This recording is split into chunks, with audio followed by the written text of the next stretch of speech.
The dust of the Oregon Trail hung in the air like a veil, obscuring the fading daylight as Abigail Taylor stumbled forward, her once fine boots worn through at the soles, her hands raw and bleeding. The year was 1868, and the promise of a new life in the West had turned to bitter ash when her family's wagon train was attacked 3 days prior. She alone had escaped, running blindly into the wilderness with nothing but the clothes on her back and a small locket containing a portrait of her parents. Hunger gnawed at her stomach as she trudged up a small incline, her vision blurring from exhaustion. The distant silhouette of a small ranch house appeared on the horizon like a mirage, and Abigail feared her mind was playing cruel tricks. Still, she pressed forward, desperation lending strength to her failing limbs. As she neared the property, she could make out a barn, a corral with several horses, and the warm glow of lantern light spilling from the windows of the modest homestead. A tall figure emerged from the barn, leading a chestnut mare toward the water trough. "Help!" she tried to call, but her parched throat produced little more than a rasp. Summoning her remaining strength, Abigail staggered toward the figure, her knees finally giving way as she collapsed mere yards from the property's edge. The impact of her body hitting the ground echoed in her ears, and through the haze of near unconsciousness, she heard the pounding of boots approaching. Miss, can you hear me?" A deep voice broke through the fog as strong hands gently turned her over. Abigail forced her eyes open to find herself looking up at a weathered face framed by sandy brown hair. Concern etched deep lines around kind blue eyes that studied her with worry. "Water," she managed to whisper. Without hesitation, the man lifted her into his arms as if she weighed nothing and carried her toward the house. "Hold on, miss. I've got you." The world faded to black as Abigail surrendered to exhaustion.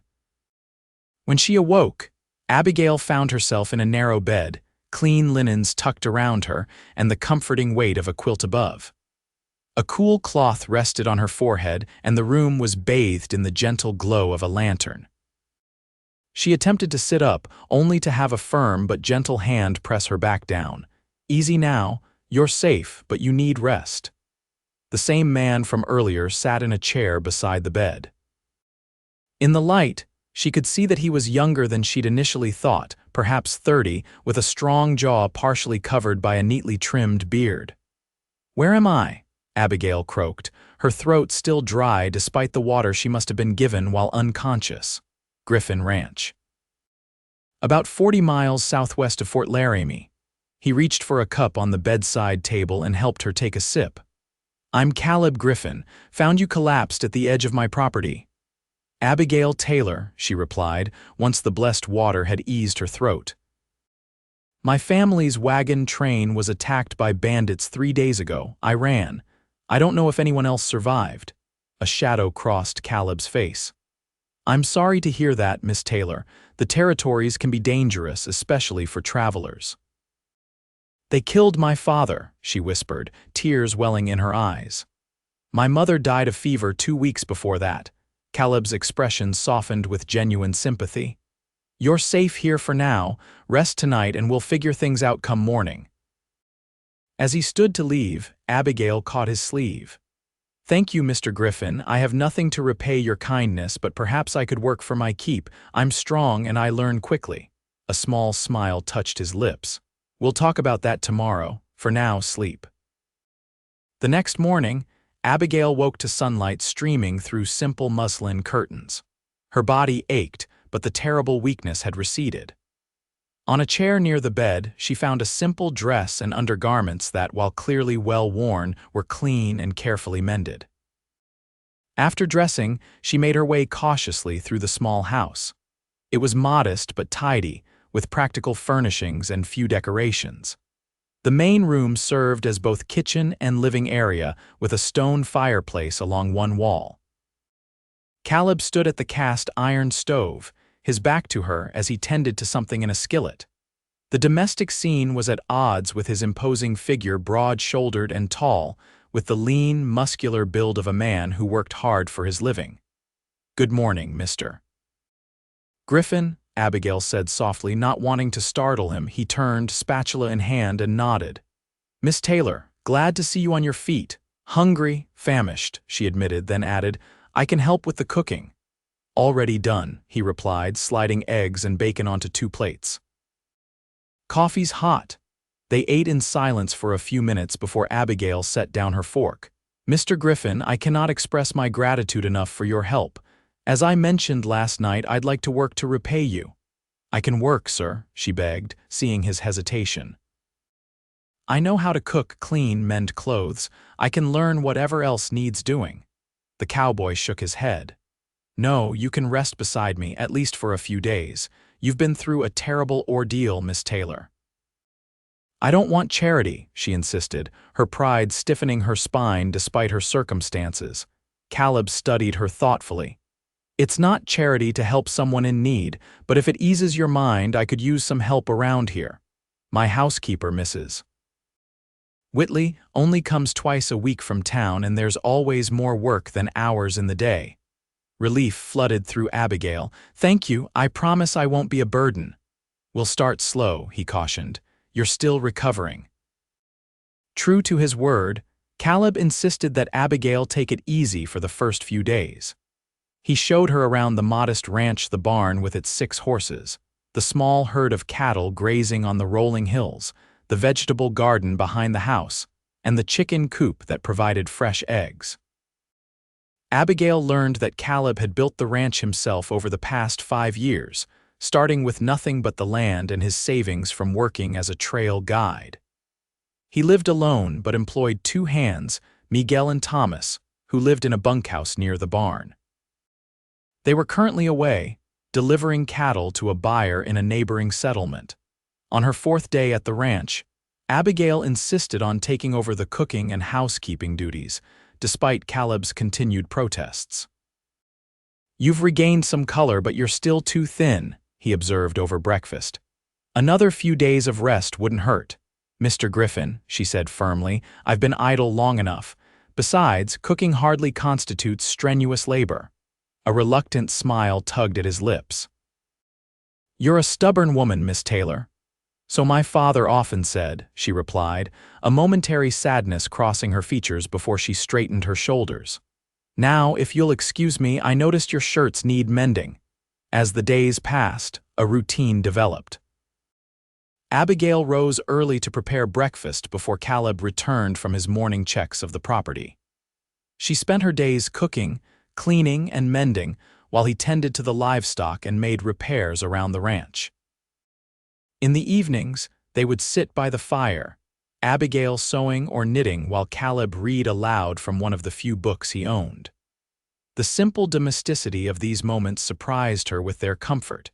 2 weeks after her arrival, Caleb returned from town with a letter for Abigail.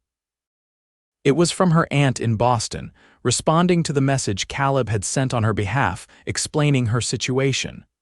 She wants me to come east, Abigail said after reading the letter, her voice hollow. She says there's nothing for a young woman in the territories except hardship. Caleb's expression remained neutral, though his hands tightened on his coffee cup. She may be right. Life out here isn't easy, especially for a woman alone. Is that what you think I should do? She asked, watching his face carefully. He was silent for a long moment. I think you should do what will bring you happiness and security, Miss Taylor. That night, Abigail lay awake long into the darkness, turning over her options. Boston meant safety, society, and perhaps eventually a suitable marriage. But when she tried to imagine returning to the confines of Eastern life after experiencing the wild freedom of the West, something in her rebelled. The next morning, she found Caleb in the barn, brushing down his favorite mare. I've decided not to go to Boston, she announced without preamble. He paused mid-stroke, turning to face her. May I ask why? I've found something here I never had in the East, she said. A sense of purpose, of building something meaningful with my own hands. The territories are dangerous, especially for a woman alone. Yes, I know, she interrupted. But I'm not asking to stay here indefinitely. I just need time to find my own place, perhaps in the nearby town. Caleb returned to brushing the horse, his movements methodical. "You're welcome to stay as long as you need, Miss Taylor. I've grown accustomed to your cooking anyway." His casual tone didn't quite mask something deeper in his voice, something that made Abigail's heart quicken. Spring gave way to early summer, and the ranch flourished under their combined efforts. Miguel and Thomas had returned, but Abigail had proven herself so valuable that her position remained secure. She had expanded the vegetable garden, reorganized the storage pantry, and even convinced Caleb to add a small flock of geese to the farm animals. One evening, as they sat on the porch watching the sunset paint the distant mountains in shades of gold and purple, Caleb cleared his throat. "I'm riding into town tomorrow. Would you care to join me?" Abigail smiled, pleasantly surprised by the invitation. "I'd like that very much." The journey to the small settlement of Riverspend took most of the morning. Abigail rode a gentle mare named Daisy, while Caleb sat tall on his stallion, Thunderbolt. The town itself was little more than a main street with a general store, saloon, small church, and assorted businesses catering to the needs of the surrounding ranches. "It's not much," Caleb said as they tied their horses to the hitching post outside the general store, "but it serves its purpose." "It's charming," Abigail replied honestly. After weeks at the isolated ranch, even this modest gathering of buildings seemed lively. Inside the store, the proprietor greeted Caleb warmly. "Mr. Griffin, good to see you. And who is this lovely lady?" "Miss Abigail Taylor," Caleb introduced her. "She's staying at my ranch for a time." The shopkeeper's eyebrows rose slightly, but his smile remained friendly. "A pleasure, Miss Taylor. Any friend of Mr. Griffin's is welcome here." As they gathered supplies, Abigail became aware of curious glances from other customers. A well-dressed woman approached her while Caleb was discussing an order of feed with the shopkeeper. "I'm Margaret Wilson, dear," she introduced herself. "My husband is the town doctor. We haven't seen a new face in Riverspend for some time. Pleased to meet you, Mrs. Wilson," Abigail replied politely. "May I ask how long you've been staying with Mr. Griffin?" The question was posed casually, but Abigail detected the undercurrent of concern. "Nearly 2 months now," she answered truthfully. "Mr. Griffin kindly took me in after I lost my family on the trail." Mrs. Wilson's expression softened. "I'm sorry for your loss, dear. It's good of Caleb to help, though." She hesitated, lowering her voice. "People do talk. A young woman living alone with a bachelor, even one as respected as Mr. Griffin." Heat rose to Abigail's cheeks. "I assure you, Mrs. Wilson, everything is entirely proper. I work as Mr. Griffin's housekeeper." "Of course, dear," Mrs. Wilson patted her arm. "No one who knows Caleb would think otherwise. He's a good man, one of the best in these parts. I simply thought you should be aware of potential gossip." On the ride back to the ranch, Abigail was unusually quiet, mulling over the encounter. "Something troubling you?" Caleb asked as they crested a hill overlooking his property. Abigail hesitated, then decided honesty was best. "Mrs. Wilson suggested that my staying at your ranch might be causing gossip." Caleb's jaw tightened. "I should have considered that. People have little to occupy themselves out here except each other's business."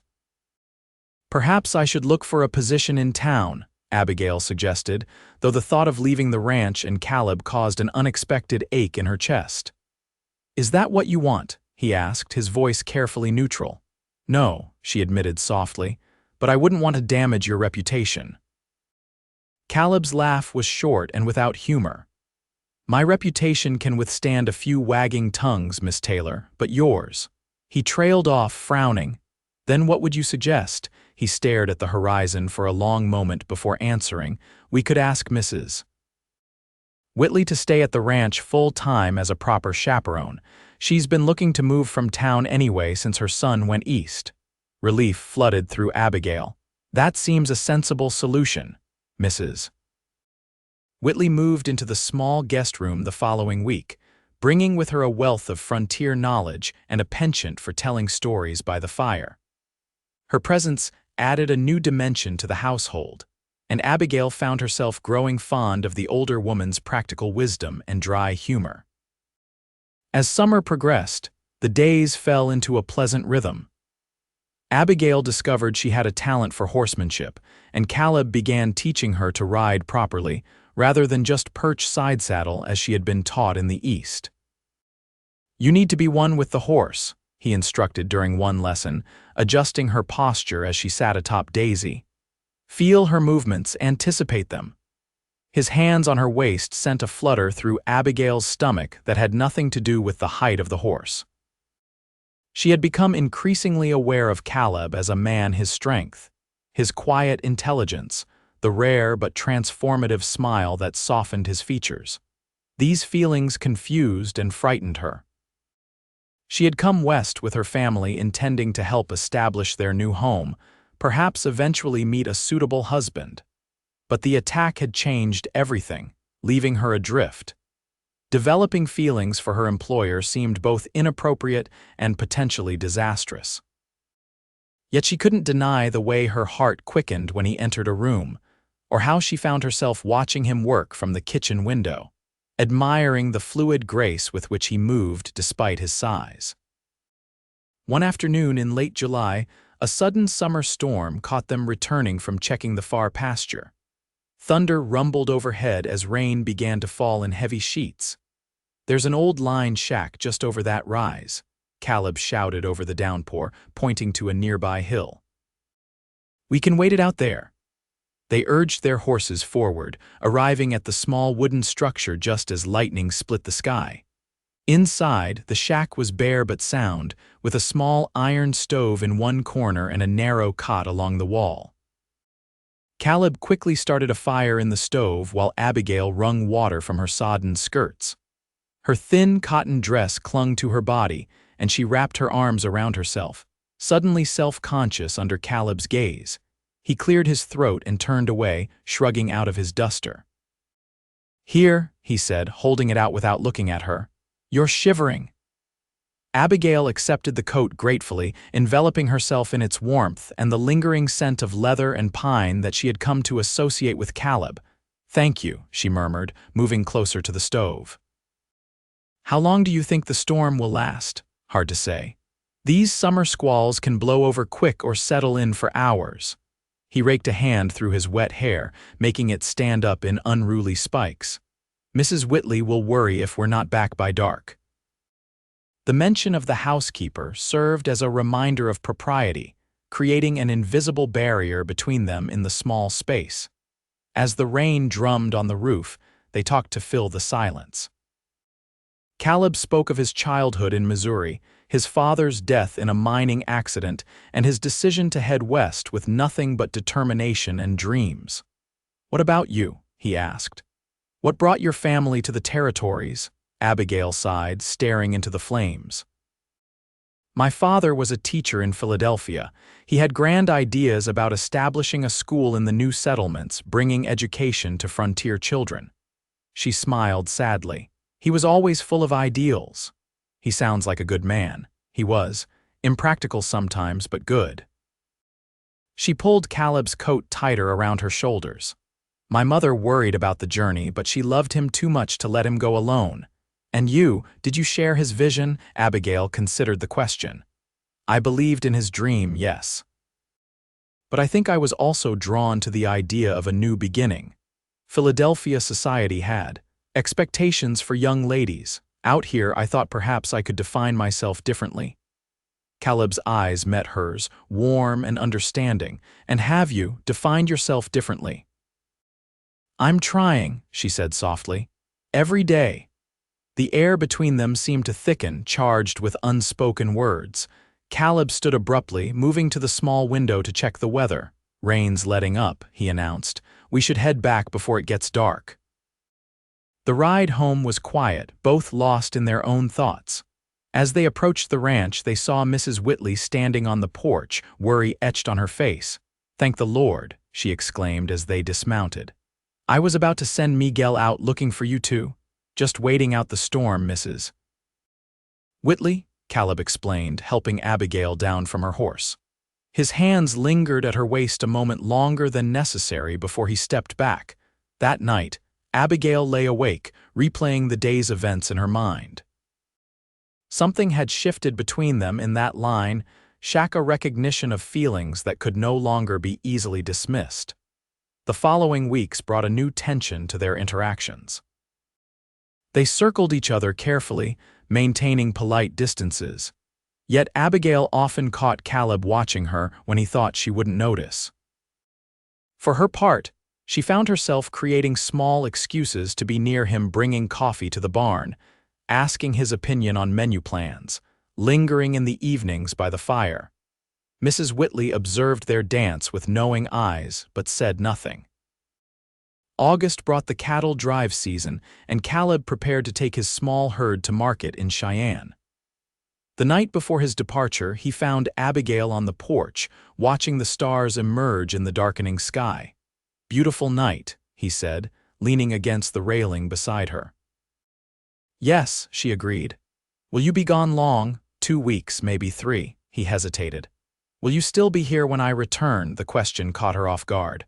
"Where else would I be?" Caleb shrugged, his expression difficult to read in the dim light. "You've been here nearly 4 months now. I thought perhaps you might have made plans to move on." "Do you want me to leave?" she asked, her heart suddenly pounding.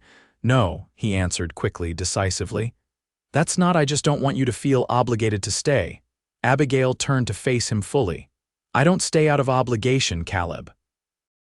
It was the first time she had used his given name, and the sound of it hung in the air between them. "Why do you stay, then?" he asked, his voice low, words failed her. How could she explain that this man had become her home in ways she'd never expected? Instead, she simply said, "Because I want to be here."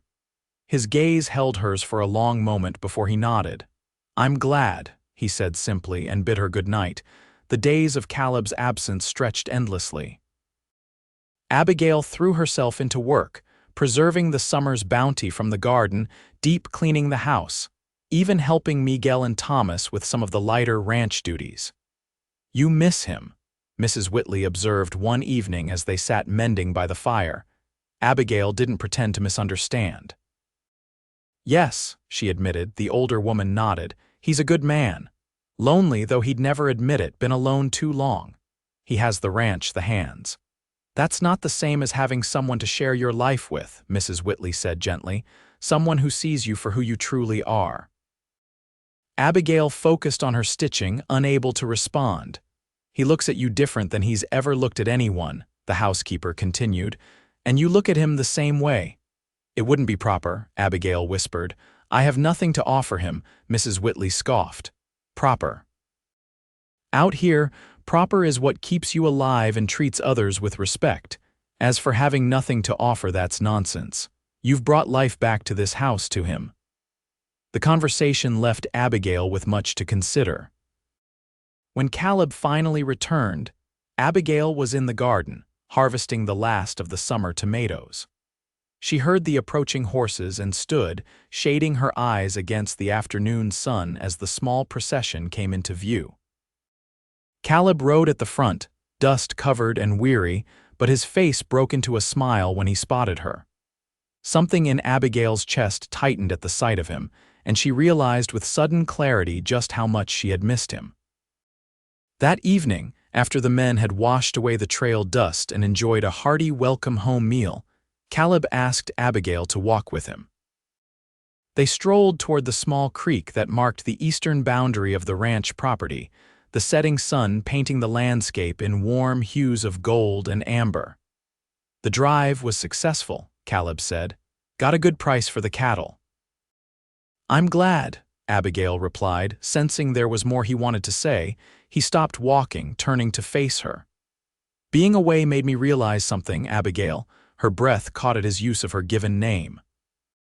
"This land, this ranch, I built it from nothing, and I've always taken pride in that," he continued. "But these past 2 weeks, all I could think about was getting back here, not to the ranch, but to you." Abigail's heart hammered in her chest. "Caleb." "I know this might seem sudden," he said quickly, "though God knows it doesn't feel sudden to me. I've been falling in love with you since the day you woke up in my house and insisted on working despite being half dead from exhaustion." A small laugh escaped her, part joy, part disbelief. "I don't have much to offer beyond this land and my promise to work every day to make you happy," he continued, taking her hands in his. "But if you could see your way to staying not as my housekeeper, but as my wife, I'd consider myself the luckiest man in the territories." Tears welled in Abigail's eyes. "When I first came here, I was broken, lost. You gave me shelter, but more than that, you gave me purpose again." She squeezed his hands. "Somewhere along the way, this place became home, and you became the person I want to share my life with." Hope blazed in Caleb's eyes. "Is that a yes?" "Yes," she whispered, and then more strongly, "Yes." He pulled her into his arms, his lips finding hers in a kiss that spoke of longing finally fulfilled. When they parted, both breathless, he rested his forehead against hers. "I love you, Abigail Taylor." "And I love you, Caleb Griffin." They were married 2 weeks later in the small church in Riverspend with Mrs. Whitley, Miguel Thomas, and a surprisingly large number of townspeople in attendance. Dr. Wilson and his wife had spread the word of the romance between the respected rancher and the brave Eastern girl who had survived tragedy, and the community turned out to celebrate their union. The wedding was simple but joyful, with a feast at the ranch afterward that lasted well into the evening. When the last guest had departed, Caleb carried Abigail across the threshold of the house now truly their home. "Welcome home, Mrs. Griffin," he whispered, setting her gently on her feet in the main room, decorated with wildflowers for the occasion. "It feels right," she said, looking around at the space that had witnessed the gradual blooming of their love. "Like this is exactly where I'm meant to be." 5 years passed, bringing changes to Griffin Ranch. The house had been expanded to accommodate their growing family, first with the birth of their son, James, and then twin daughters, Sarah and Elizabeth. The cattle operation had prospered, allowing them to hire more hands and improve the property. On their 5th anniversary, Caleb surprised Abigail with a small wooden schoolhouse built on the ranch property. "For the children when they're older," he explained as he showed her the finished building, "and for any others in the area who need learning." Tears filled Abigail's eyes as she explored the simple structure with its rows of benches, slate board, and small library of books. "My father's dream," she whispered. "And yours," Caleb said, wrapping his arms around her from behind. "I know you've missed teaching." She turned in his embrace. "How did I get so fortunate, to find not just safety but such happiness after everything?" "I ask myself the same question every day," he replied, brushing a strand of hair from her face. "That day when you collapsed at the edge of my property, I was just trying to help someone in need. I never imagined you would become the center of my world." Abigail smiled, remembering her desperate plea from so long ago. "I can work, sir," she had begged, and his gentle response, "No, you can rest beside me." "We've built something beautiful here," she said, looking out the schoolhouse window toward their home, where their children played under Mrs. Whitley's watchful eye. "And we're just getting started," Caleb promised, drawing her close for a kiss as golden afternoon light streamed through the windows, illuminating the future they would continue to build together.